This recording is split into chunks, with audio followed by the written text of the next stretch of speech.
네, 전해드린 대로 중국과 북한 모두 중요한 시기에 양국 정상이 만났습니다. 시진핑 주석과 김정은 국무위원장의 5번째 만남의 순간, 연장현 기자와 함께 짚어보도록 하겠습니다. 어서 오십시오. 네.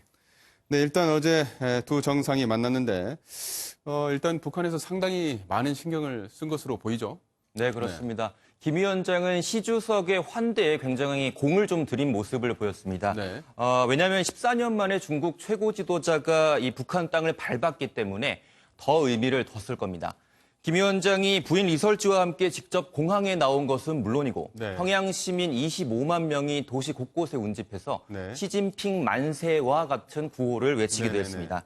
시 주석은 여명거리부터는 지붕이 없는 차량에 올라타서 카퍼레이드를 벌였는데요. 네네. 이어 외국 지도자로는 처음으로 금수산 태양궁전을 방문하는 등 전례 없는 환대를 받았습니다. 네, 지금 이제 저희가 그림을 보면은 지금 이제 북한 평양의 순환 공장의 모습인데 조금 전에 연정현 기자가 말한 대로 북한 주민이 25만 명이 나왔다. 평양 주민이. 예, 맞습니다. 그러면 우리 북한의 어떤 전체 주민 수를 봤을 때 2,500만 명이고 그리고 평양이 한 25만 명.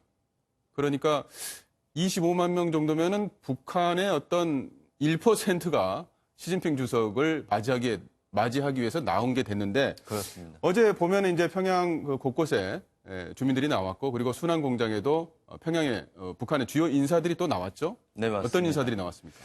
우선 하노이 북미 정상회담 결렬 이후에 숙청설이 돌았던 김영철 노동당 대남 담당 부위원장이 네. 어제 공항의 모습을 드러내면서 또 건재함을 과시했습니다. 그 옆에는 김여정 노동당 제1부부장의 모습도 보였는데요. 네. 김여정 부부장은 북측 간부들 중에서 7번째 순서로 서서 시 주석과 인사를 나누기도 했습니다. 네네.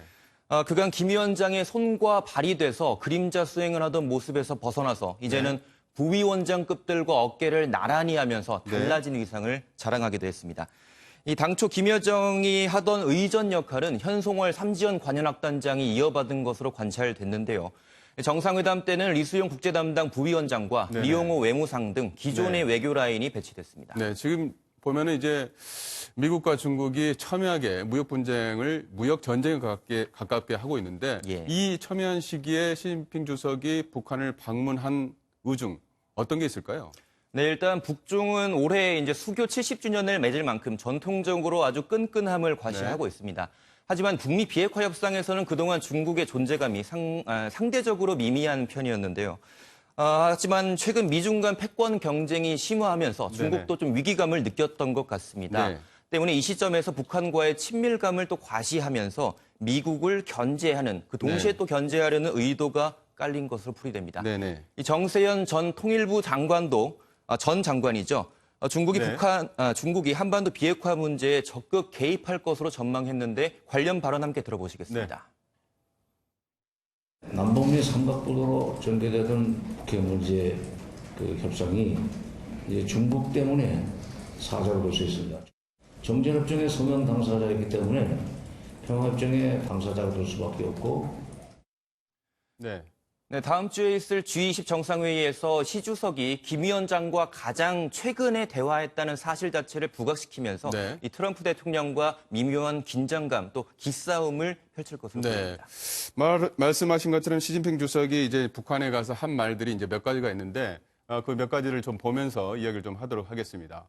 저희가 이제 준비를 좀 해봤습니다. 시진핑 중국과 주석이 이번에 김정은 위원장을 만나서 한 말인데 조선 반도의 비핵화 실현과 장기적인 안전을 위해 건설적인 역할을 할 것이다. 이렇게 이야기했는데 여기서 이제 안전에 좀 집중을 해보면 이렇게 해석이 나옵니다. 안전이란 말은 하노이 회담에서 트럼프 대통령이 보장하지 않았던 어떤 그 북한의 체제를 시진핑 주석이 북한의 체제를 보장해주겠다. 그런 의미가 좀 깔려 있다는 해석이 나오고 있고요. 그다음 말을 또 보면은 한반도 비핵화 문제에 중국이 적극적인 역할을 할 것이다 이렇게 이야기했는데 지금 저 말 같은 경우는 시진핑 주석이 북한의 비핵화 문제에 대해서 가장 적극적인 말을 했다 이런 해석이 계속 나오고 있는데 네, 자, 공식적으로 언급한 것 중에 그렇습니다. 이번에 이제 공식적인 언급 중에서는 가장 적극적인 말이다 이렇게 해석이 나오고 있는데 자 이제 시진핑 주석 북한을 방문했습니다. G20 정상회담에서 트럼프 대통령을 만나게 될 텐데 이제 오늘 일정은 어떻게 됩니까? 네, 시 주석의 방북 일정은 1박 2일 일정입니다. 오늘이 즉 마지막 날인데요, 벌써. 네. 오늘은 북중 혈맹과 친선 우호를 상징하는 우이탑을 참배할 예정입니다. 네. 이후에 양국 정상이 점심 식사를 겸한 짧은 추가 회담을 또 가질 것으로 예상이 됩니다. 네. 이어 오후에는 시 주석이 전용기를 타고 중국으로 돌아갈 가능성이 큽니다. 네네. 이 과거를 보면 중국 지도자들은 북한을 방문했을 때 경제 문화 시설도 돌아보곤 했지만 네. 이번 방북 일정은 기간이 워낙 짧기 때문에 네. 여의치 않을 것으로 네, 보입니다. 기간 자체가 1박 2일로 상당히 짧은 건데 네. 뭐 일각에서는 문재인 대통령이 트럼프 대통령이 G20 정상회담을 마치고 방한하기 전에 김정은 위원장과 또 정상회담을 한번 가져야 된다. 그런 뭐 필요성도 제기하고 있는데 그 가능성은 좀 지켜봐야 될 것 같습니다. 지금까지 연장현 기자였습니다.